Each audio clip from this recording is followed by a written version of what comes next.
it's so easy to, pull out the receipts and be like, well, no, actually, Tom, you were super drunk when you were at my establishment, and that's the reason that you didn't enjoy your pizza because you actually fell asleep and your head fell into the pizza, and we had to like escort you to your car.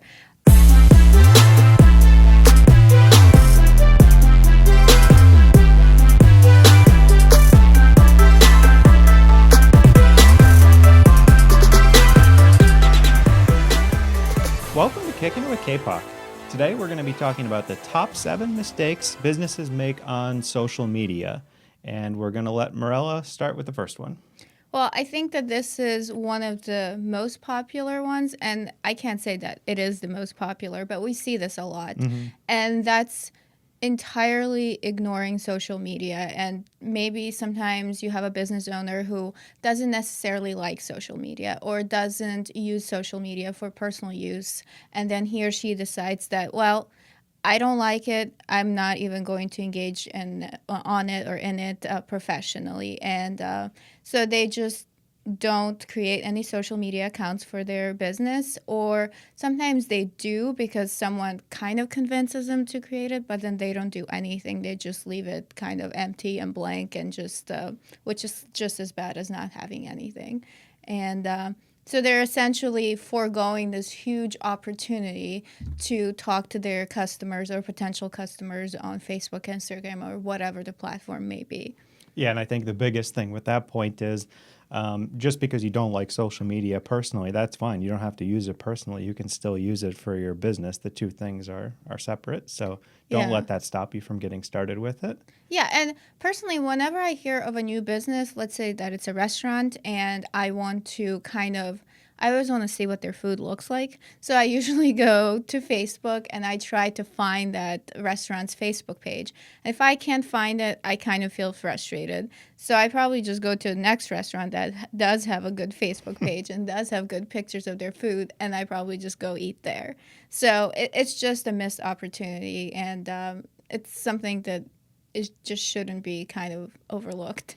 Yeah, and I think the second mistake that is often made is kind of the opposite of that, which is using too many platforms. Right. Overextending yourself. You're on Snapchat, you're on Reddit, you're on all these platforms you had never even heard of, and you're going crazy. And then what usually happens is you get overwhelmed, especially if you're a small business. You don't have the resources to do 12 social network accounts. So you end up doing none of them well, and then you get frustrated, and then you probably end up ignoring them all, like the first mistake.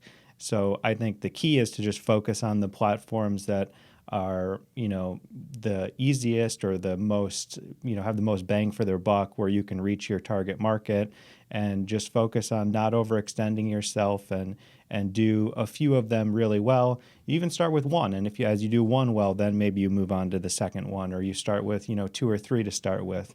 Whatever it takes to make sure that you don't get into a situation where you're doing so many that you end up quitting. And I think we see this often where a business will create every single social media account for their business under the sun, and then maybe they don't even know how to use some of them. Maybe some of them are not even appropriate because their customers are not really having conversations on that platform. So, for example, if your target market or your target audiences are not having conversations on Twitter, you probably should not be on Twitter, especially if you don't use Twitter yourself and you don't know how to use it. Just don't be on Twitter. Mm-hmm. Or if you find out that your audience is having conversations on Twitter, but you personally don't know how to use Twitter, either go and learn how to use Twitter or hire someone who will teach you how to use Twitter or who will tweet for you. And the other thing that we see is that a business will have a whole bunch of social media accounts, and then they are really active on Facebook, and then they just post all of their Facebook posts on all of the other social media platforms, which end up looking terrible because they don't look native to that platform.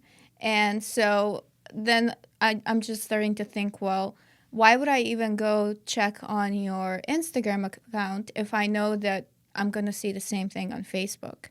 it's just kind of recycling the same thing over and over again. So it's just like making copies of a copy of a copy. Yeah, And you want to make sure that you're using each platform the way that it should be used. That's definitely true. If you're using it in a way that's weird and not expected by the people on that platform, you're not going to do as well as if you do it the way that people expect when they're on that platform. So, yeah, like give me something different and interesting that you have yet that you haven't given to me, let's say on Facebook. So I have a reason to follow you on Instagram. If you're going to keep recycling, then I'm just I'm probably just going to unfollow you because at that point you've kind of annoyed me, and I'm just ready to go. yeah. And which reminds me of another mistake that people make, and that's mixing their personal accounts with their professional social media accounts. And I think this happens a lot when someone is just starting out and he or she doesn't feel like the business is established enough to have its own social media accounts. So, and also the business is kind of too close to their heart. So the business feels like it's part of them. And in a way it is, but it is also a standalone business. So I think the rule is unless you are your business, for example, if you are a musician, then you are that professional, then you can Hmm. have the same account. But if you are a bakery or you're like a car repair shop, you are not that business. You should have totally separate accounts or profiles for yourself and your business. Yeah, you definitely want to do that. And your friends that follow you on your personal profile, they'll come follow you on your business too if you Right. invite them to do it. It's not like you can't take advantage of, the people the networks you've built up. It's just making them two separate entities on social media so that people can pick or choose if they want to be in your personal life and if they want to be in your business life, because not everyone wants to be in both of them. So this kind of lets them choose which part they want to be in, and that in turn ends up you having the people that you want following you, whereas you might lose some on both ends, both personally and professionally, if you force them into being both. I agree. And I feel like I have been, I guess, so many times tricked or trapped into following my friends' business posts because all of a sudden their personal Facebook accounts have become their business accounts. And all of a sudden they're selling me bracelets, they're selling me leggings, they're selling me skincare. And I'm just thinking like, man, like Stacy, I thought we were friends, but now like you're just constantly annoying me with these promotional things. And I didn't sign up for this when we initially became friends on Facebook. Now, if Stacy decided that she was going to sell necklaces and bracelets and all of that stuff, and then she created a business page on Facebook, and then she invited me as her friend to like that page or follow that page, then I would feel like, okay, I have the option. I have say in this. Do I want to follow or do I not want to follow? But Yeah. instead, Stacy didn't give me that option. She just kind of dropped this bomb on me, and now I have to kind of ignore her stuff. Yeah, I think this segues perfectly into number 4, which is being too promotional on social media. Right. Social media is a very unique promotion channel, and you have to handle it in the way that, people expect. And, the goal is to get a lot of engagement. Mm-hmm. And in addition to, people not wanting to necessarily be sold to all the time, the platforms also want engaging content so that people continue to use their platforms, and they want you to pay for ads a lot of the Right. time when you're running promotional content. So if you want to be really successful with your organic content, you need to focus on it all being super engaging, even if it's promotional. It needs to be both promotional and engaging then. You can't just say, oh, buy product X. You need to have a fun example of product X being used by someone, or a creative story about the product, because people like storytelling, and that's, leads to engagement. So you want to make sure that you're focusing on engagement first, whether it's a promotional post or whether it's just some other post you sharing, news or whatever it is. Yeah, and I think we always tell clients and people, and we tell ourselves that, you should follow the 80-20 rule when posting on social media. 80% just engaging content that people will want to share and actually read, and then 20% promotional. It's okay to say that you're having a sale at your store, but don't say that every single day. And like, how many times am I going to see the same coupon or however you pronounce that word? How many times are you going to post the same thing? Give people variety, and also don't forget the social aspect of social media. It's Hmm. all about sharing, engaging, and giving people something that's actually worth their time and worth their while. So they want to leave you a comment, they want to interact with it, or they even want to share Yeah. with their friends. Yeah, ultimately make sure you're posting what the customers want and what's relevant to the market or industry you're in. And if you want all of your content to be promotional, then you need to come up with the angle where it's also there's engagement in it. And then you can maybe go beyond the 20% a little bit. But you definitely need to have all the content be engaging so that people actually respond to it and you actually get something out of it. Otherwise, you just end up posting a bunch of stuff that gets 1 or 0 likes, no shares, no comments, and no one even sees it. So you're really just wasting your time. And I think, and this is kind of like a side comment to that, just kind of focus on the quality of the content that you're posting, like the quality of your photos and the video. If you took your photo while you were using a very bad cell phone or whatever the case and the picture looks terrible, it's out of focus, don't put that on Facebook. Especially don't put it on Instagram. It doesn't have that much appeal. So, pay attention to the quality of the stuff that you're posting as well. And which I guess the next one is kind of super tempting for a lot of people, and that's getting into online fights.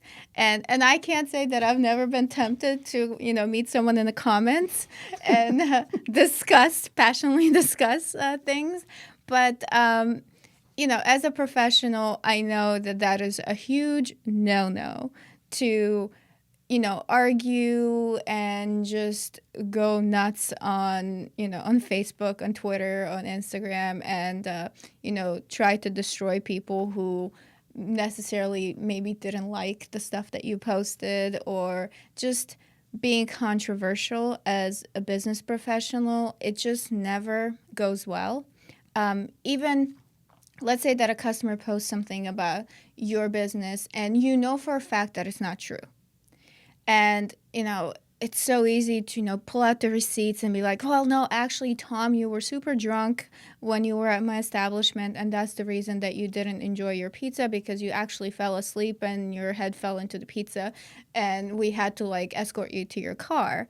Instead of saying that, even though, yes, maybe that happened to Tom, you should say, I'm very sorry, Tom, that this happened. This is definitely not the typical experience at our restaurant. This is not the experience that we want anyone to have. So we would appreciate it if you would contact us by blah, blah, blah, phone, email, so we can discuss this and we can figure out how to make you whole.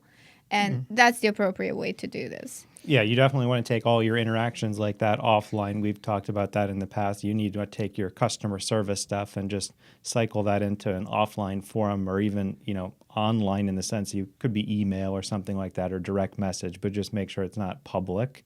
And the other thing that I would want to add to what you were saying is, in sense of being controversial, you don't want to be controversial maybe in how you respond to customers and stuff like that, Right. but that doesn't mean that you can't have a controversial viewpoint on something related to your industry or your market. If you think that most people are doing digital marketing incorrectly, you certainly should take a controversial position where you say, oh yeah, everyone's doing digital marketing wrong right now. That sort of thing will get engagement Right. and Yeah. be good.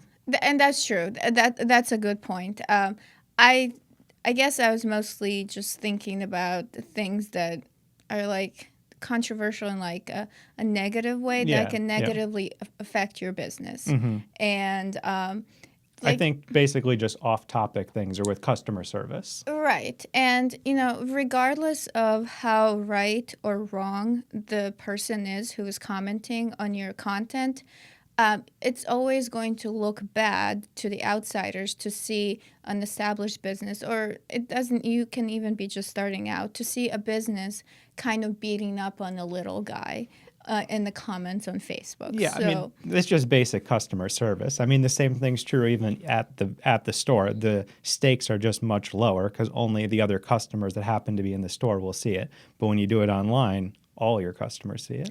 yeah, and sometimes even as a business professional under your own personal accounts, you also have to pay attention to what you are doing online. And this is something that I sometimes struggle because sometimes I just want to voice my opinion on something. And then I always have to say, wait, yes, I'm speaking as myself. But if someone clicks on my profile, they will see that I'm one of the owners of Kapok Marketing, and that could negatively affect Kapok Marketing and everyone else who works at Kapok Marketing. So I have to kind of dial back a little bit. And Yeah, I think locally here in St. Petersburg, or at least the Tampa Bay area, there was some professional in a certain industry who got into trouble with a viral video with an animal.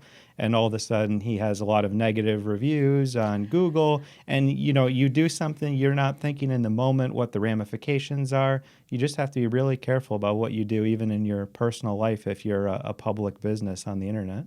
yeah, and I was actually watching that person's Google reviews just take like a deep dive, and it was just like happening by the hour. And while, you know, he did what he did, I guess there were other people who worked at the same place who probably had nothing to do with what Yeah. he did. And even though he posted that stuff as his personal, account, it still got connected to his professional stuff. And I actually not long ago saw an owner of a business here in St. Pete post a very derogatory comment toward a certain group of people on Facebook under his personal account, and the comment was so vile that I actually clicked on his name so I can see who this person is, and that's how I found out that this person owns a local business. And I made a mental note that I would never do any business with this business because of how vile this stuff is. Yeah, you never gain any customers by doing stuff like that. No one is ever like, oh yeah, that person said that negative thing. Like even if they agree with you, it's a lose-lose situation for a business owner or really anyone to post, negative stuff like that online. I know, but it's so tempting sometimes. And sometimes I'm just like, oh my God, I just need to say a couple of things to this person and I'm just going to set them straight. And then they just change course and now I'm like arguing some other thing that I don't even care about. So maybe we should get into number 6, which I Right. think is being too rigid. So you do need to follow those rules about not insulting people. But once you get beyond, the what should be obvious stuff, leave open some room for creativity. You should set a schedule and a plan and, a blueprint, which we do for a lot of clients. You should figure all that stuff out to get a rough idea of how you want to handle your social media. But if something really cool comes up, share it. Even if you were supposed to post at 4 p.m. on, Friday, whatever the case is, be okay with making small changes if you have, ideas or things that you think is going to get you a lot of engagement on social media and is going to make your customers or your followers happy, because that's really what it's all about. It's about creating engagement, which will then drive people to hopefully use your product or service because they like what you're doing, they like who you are. Yeah, and I think you obviously have to have a plan and you have to have goals and you have to decide what type of content you're going to post, when you're going to post it, how often you're going to post it. But it shouldn't be so set in stone that you can't be kind of flexible and be organic in your posts. It should be kind of like the foundation of what you are doing, but you should leave room in that foundation for organic things to happen. Yeah. So people can kind of see your personality and not kind of think like, wow, this business is such a robot. Like, oh, it's 2 p.m. I bet Bob is going to post a picture of his sandwich or whatever the case is. Like, you don't want to be predictable. Yeah, and those things you find online, like you should post at Wednesday at 3 p.m. on Facebook. I did a rather extensive, in-house study with a Facebook page that has north of 500,000 followers, posting basically every single time, including the middle of the night, every day of the week for about a year. And the engagement that we saw on those posts over that year there's no correlation to time. No. It has nothing to do with time. There's no time that's the best time. It's about engagement. That's the main thing. All the little factors that Facebook, and probably all the other social media platforms use is how do we get the most engagement and the most advertising dollars. Those are the two things they care about. Engagement because it keeps people on their platform, and advertising dollars because that's how they stay in business. Yeah. So really just kind of try different things and experiment and see when your followers are using the platform the most. But I think overall people are always using social media, and way more than we're even willing to admit it. So if something is good, it's good. It's going to be good at 11 a.m. It's going to be good at 2 p.m. Unless it's something that's time sensitive. Yeah. And, obviously if you're having a special sandwich that's like a lunch special, you should post it at lunchtime so people come, or maybe even a little bit before lunchtime, like Brooklyn South and Central Avenue, how they always tempt me with their amazing sandwiches on Facebook. So they're doing it right. Yeah. They, it's like it's 10 a.m. or 11 a.m. They post like this most amazing sandwich. I'm like, oh, I need to go to Brooklyn South. But if it's not something that's time sensitive like that, just experiment with different times. Yeah, that's what it's all about. Experiment, see what works for you, and really just focus on what's getting engagement. If you're getting engagement, try and get more engagement. If you're not, then maybe rethink what you're doing. Yeah. So what's our next one, or our last one? Well, I think 7? This is the final one. And of course, it's about money. Of course. And people like money, but people are also very afraid to spend money. And I think that back in the good old days when Facebook was pretty much showing your content to almost everyone who follows you, and so people just kind of got used to like, oh, I post this, I have 10,000 followers or likes on Facebook, all of them are going to see this. Well, that's not the case. Sometimes you have to spend money, or you should spend money to promote some of your posts. So if you post something and you see that it's doing well, maybe you should spend a little bit to boost it even more. Or if you're doing a promotion and you want a wider reach, then you should spend some money to promote that post. And so don't think that Facebook is just posting organic stuff. At the end of the day, Facebook is all about collecting advertising dollars, and they are not showing your content to all of your followers because they want you to pay to show your content to people. Yeah, we were lucky enough between 5 and 10 years ago to help build some Facebook pages to, 1 million followers plus or minus. And you can't do that anymore organically. No. You have to pay, and it's only going to get more and more competitive, especially in established platforms like Facebook. So you need to figure out how to make it work spending money, because it's only going to get harder. And if you don't learn how to do it now, then it's not going to get easier. No. You're going to have to go with more, guerrilla approach, or smaller platforms. So if you want to conquer the bigger ones, you really, the sooner you get started, the better. Yeah, it is definitely a lot more difficult to build a following on Facebook now than it was. I think like the glory days of like building a following for a Facebook page was like 2009, 2010, 11. I mean, it was easy. And you can buy likes back then, and like you can advertise or whatever the case was, and you can get likes for like a penny. It was crazy. It was so cheap. Even then you were almost wasting money, because organically you could just get thousands of followers just by doing, certain things. But those days are gone, so there's no use. I know. I guess you have to pay to actually get some people, and which is fine. Like, you are in business and you should be spending money and promoting your business, and Facebook is part of that mix. Yeah. And so you want to focus on the social media. How is social media going to, lead to you making dollars? And if it does lead to you making dollars, then be okay with spending a few dollars to make those dollars. Yeah, I agree. So is there anything else we need to talk about? Social media mistakes or warnings, or?